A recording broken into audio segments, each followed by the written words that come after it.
Salut à tous et bienvenue dans cette nouvelle fiscaloscopie où cette fois nous allons nous intéresser à Nomade Capitaliste et l'expatriation en Roumanie et son fameux système de la micro-entreprise.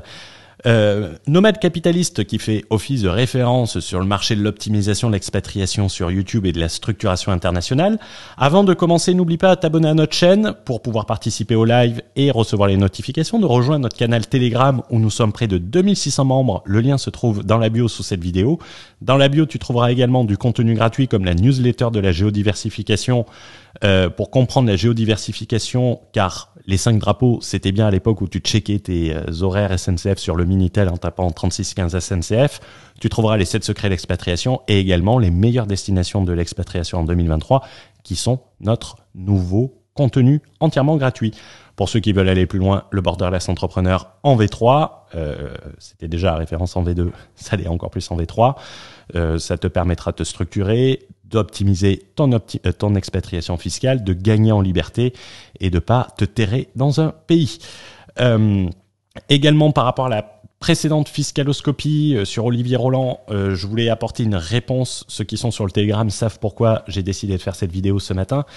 Elle sera déplacée à la semaine prochaine et nous ferons intervenir un expert estonien agréé par le gouvernement pour apporter ces précisions et permettre aux gens de comprendre et voir certaines précisions. Pour ceux qui connaissent pas le format fiscaloscopie, c'est quoi? C'est la fiscaloscopie, c'est une analyse d'un contenu sur Internet, que cela soit une vidéo, un post Instagram, une publicité, un article de presse, pardon. Tu peux proposer toi-même tes sujets à travers notre forum ou en utilisant le hashtag fiscaloscopie. Je le vérifie une fois par semaine.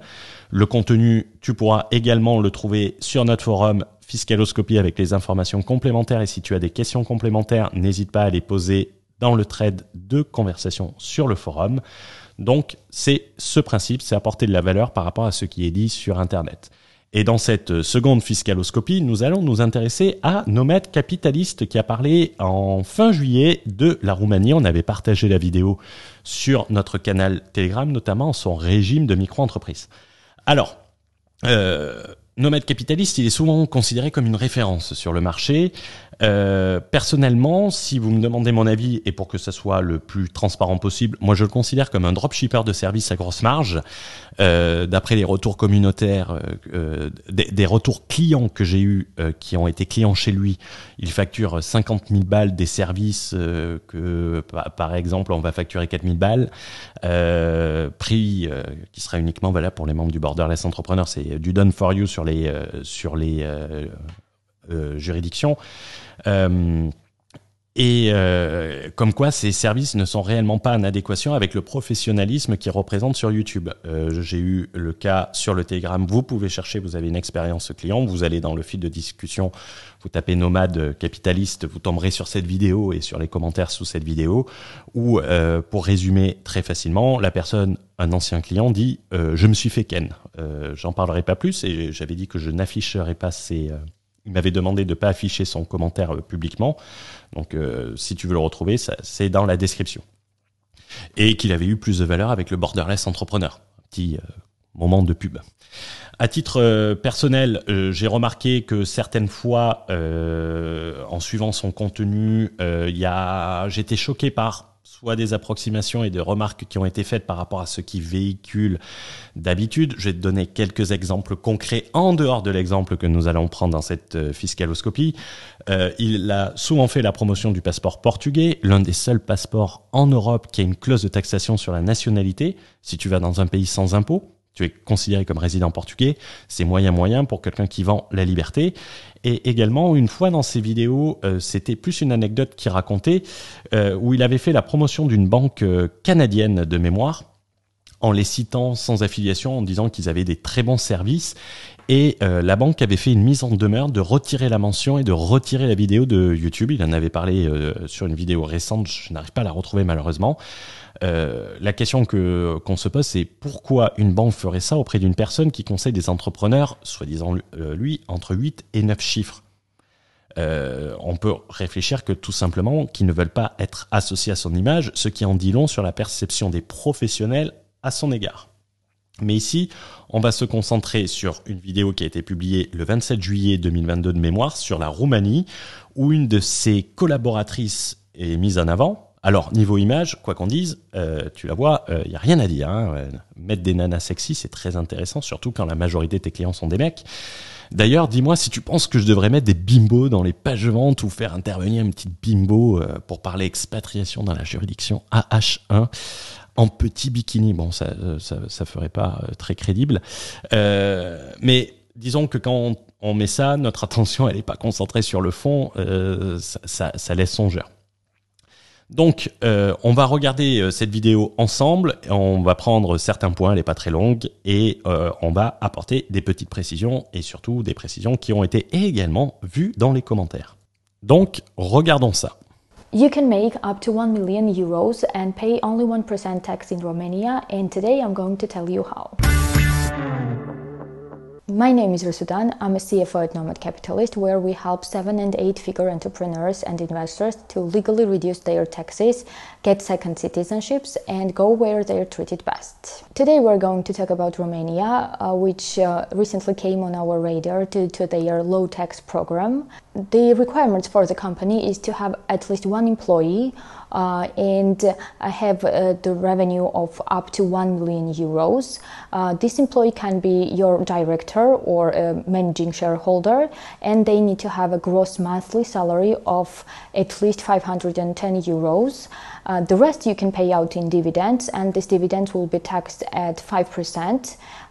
So this is a very good incentive for companies because Romania is in European Union. You can use this if you want to have any kind of tax residency with Portugal, because both countries are in European Union, and it's really works well together. Romania borders Serbia, Ukraine, Bulgaria, Moldova, and Hungary, and Black Sea. Besides being very beautiful, Romania offers a low tax program for turnover tax. So if you have a company and your annual income is less than 1 million euros, you can pay 1% tax on your turnover or revenue, and you only need to employ at least one person. And if you do not have any employees, then you have to pay 3% tax on any income up to 1 million euros. If you go over this threshold, then your tax rate becomes 16%. That's the ordinary tax rate in Romania. For newly established companies, it's advised and recommended to apply and go with this regime from the beginning, from the first calendar year. And for tax calculations and payments, they have quarterly basis, so you have to calculate and pay taxes for this regime at the end of every quarter, no later than 25th of the next month. If you're interested in living in European Union, Romania is a good opportunity for that, because besides providing and offering the tax residency program itself, you can use this formation of this company in Romania and, let's say, live in any other country in Europe.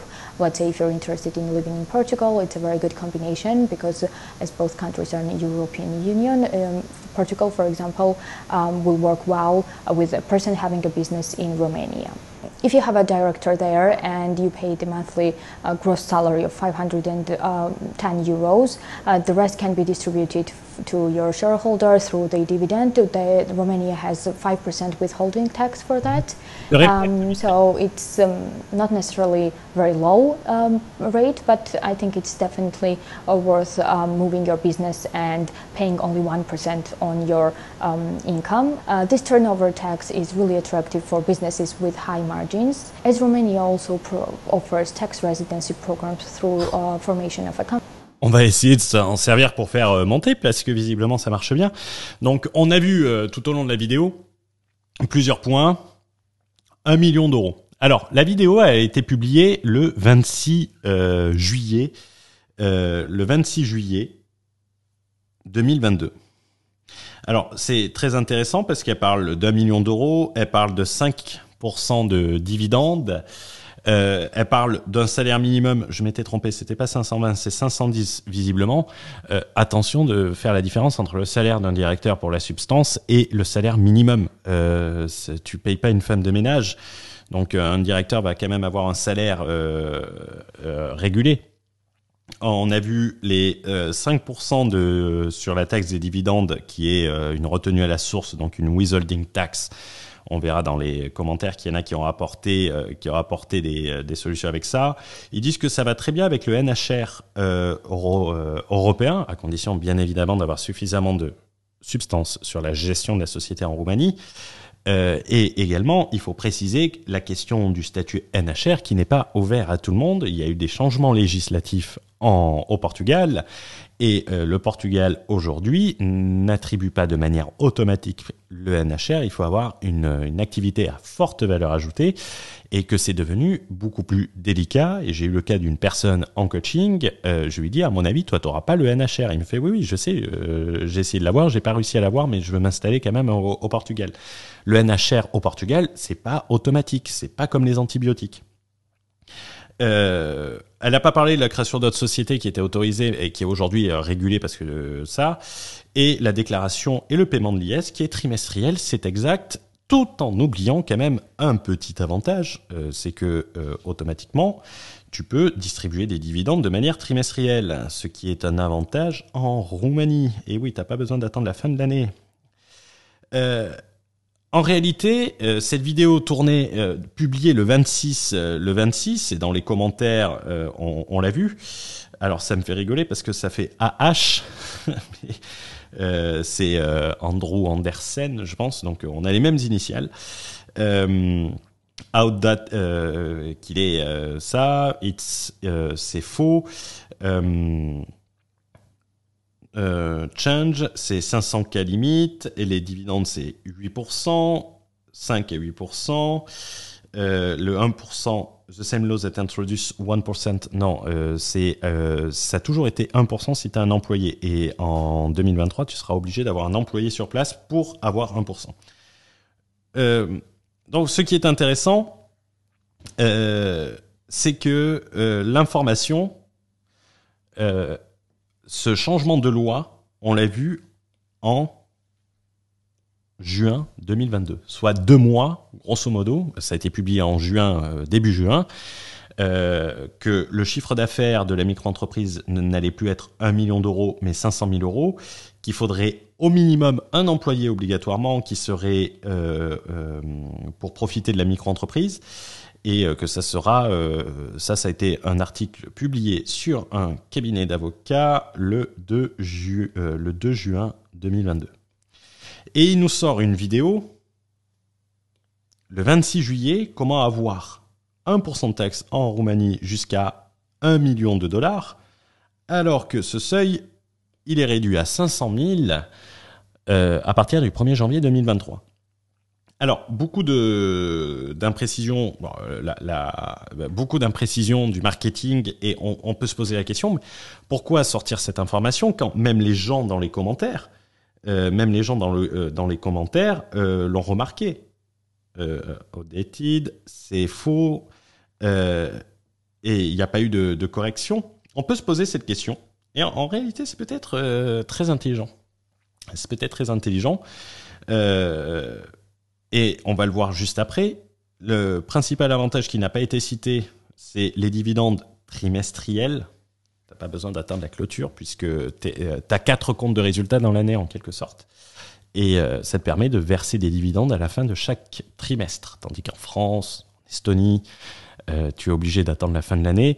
Dans la juridiction H1, tu peux sortir des dividendes tous les 2-3 mois, à condition de remplir certaines conditions préalables, c'est-à-dire de ne pas le faire n'importe comment, et de le prévoir dès le début, mais c'est possible, et tu as une garantie juridique, parce qu'en fait, tu as un accord tacite sur la façon de le demander. Et à partir du moment où c'est octroyé, tu peux te le faire. Alors, c'est quoi le business de nomade capitaliste? C'est te vendre des services pour t'envoyer dans un pays. D'accord? Donc, tu vas payer 50 000 balles pour qu'ils t'envoient en Roumanie, qu'ils te mettent ta société ou qu'ils te fassent une société en Géorgie avec ses équipes serbes. où la qualité du service est relativement médiocre. D'après, j'ai eu 2-3 retours quand même. Donc j'ai un proverbe que mon grand-père disait: quand une personne te traite de cheval, n'y fais pas attention. Quand 2 personnes te traitent de cheval, commence à y prêter attention. Quand 3 personnes te traitent de cheval, tu ferais mieux d'aller t'acheter une selle. Son service, c'est te déplacer dans un pays. Et lui, ça va lui faire gagner des dollars. Alors, c'est 50 000 $ le truc, pour te faire ken, pour reprendre l'expression d'un client. Si il t'envoie en Roumanie, tu vas penser pouvoir gagner 1 million €, mais tu vas pas pouvoir gagner 1 million €. Tu vas penser être à 5 alors que tu seras à 8% au 1er janvier 2023. C'est-à-dire que tu vas y aller dès maintenant, tu vas aller août, tu vas aller t'installer en Roumanie, et en janvier, tu dis « Ah, ça marche plus ». Eh bien, qu'est-ce qu'il va faire en janvier? Il va avoir retrouvé une solution pour te redéplacer et te facturer des choses. C'est le problème avec le drop service. Avec ce qu'il fait. C'est un revendeur de services. Donc, là, on a un exemple concret d'un truc qui est complètement outdated, comme il est dit dans les commentaires. Et je ne suis pas le seul à l'avoir remarqué. J'en avais parlé sur le Telegram. Vous avez qu'à remonter les publications aux alentours de fin juillet, début août. Et en fait, ils vous vendent de l'information qui n'est plus correcte. Alors, soit la vidéo a été enregistrée avant et il n'y a aucun contrôle de vérification, ou à ce moment-là, on part du principe qu'on te met une belle nana, comme ça tu te concentres que sur ça et tu prêtes pas attention au reste. Il n'y a pas à dire. Hein. Il faudrait peut-être y voir un dentiste parce qu'elle a un peu des dents de lapin sur une note personnelle. Désolé. Donc, il faut faire relativement attention. Le résultat, c'est fiscaloscopie, c'est que, conclusion, s'y mettre une jolie nana excuse l'incompétence et l'information qui est donnée sur Internet. L'incompétence à l'état pur, parce que là, on est complètement outdated sur un truc qui a complètement changé et qui est annoncé depuis juin. Alors, nomade capitaliste, t'es entièrement excusé. En plus, on a les mêmes initiales, donc ça le va. Mais il faut comprendre réellement son business model. Il gagne de l'argent en te déplaçant d'un pays à l'autre. Donc, il a tout intérêt à te recommander un pays duquel tu voudras vite repartir et te mettre une deuxième prestation. Et comme dit plus haut, à 50 000 balles la prestation, il aurait tort de s'en priver. Hein. Le Done for You, à titre d'exemple, la Roumanie est une juridiction qui est traitée dans le borderless entrepreneur, en profondeur, mise à jour sur ce contenu pour 2023. Tout est à jour sur 2023, tout est opérationnel et on a le service Done for You pour ceux qui veulent aller s'installer en Roumanie, que ça aille de la création de la société à l'ouverture des comptes bancaires, la présentation comptable, l'immigration, la résidence fiscale, tout géré pour 15 fois moins cher, quoi. Donc c'est son business model, c'est te présenter les opportunités du moment et de ne pas se priver de te vendre un deuxième produit par la suite. C'est un peu comme faire un produit relativement basique et espérer que la personne va prendre un coaching. C'est économiquement plus intelligent que de faire le reste.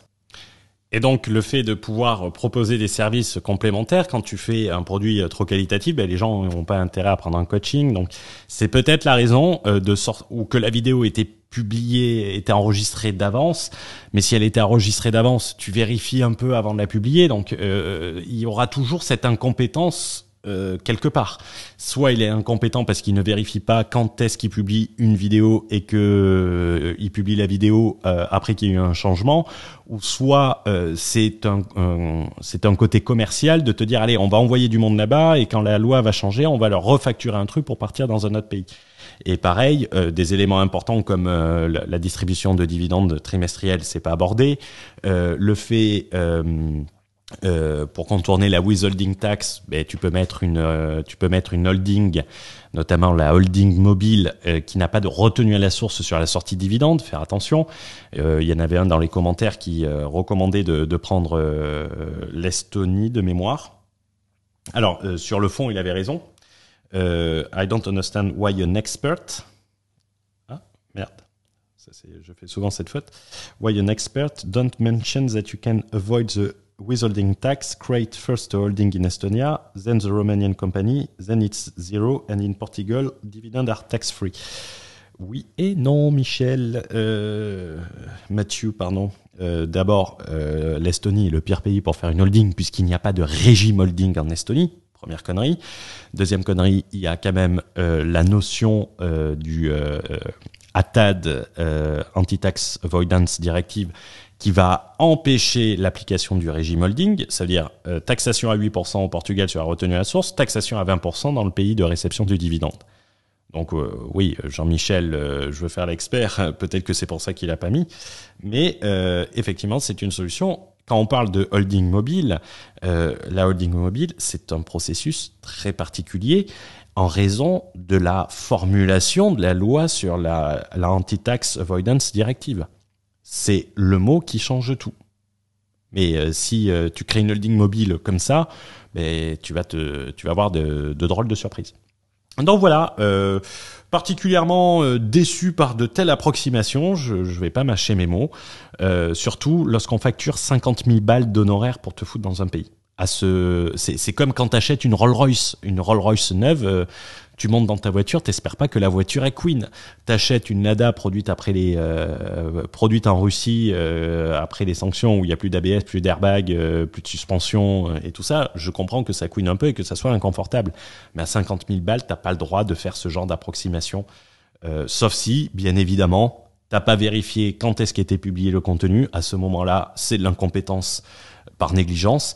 Ou soit c'est de l'incompétence par malveillance pour envoyer les gens là-bas et les rechanger de domiciliation ensuite. C'est les deux solutions que je vois. Si tu envoies une troisième, n'hésite pas à la mettre dans les commentaires. Je vous souhaite une bonne journée, une bonne soirée et on se retrouve dans une prochaine Fiscaloscopie. Ciao, ciao.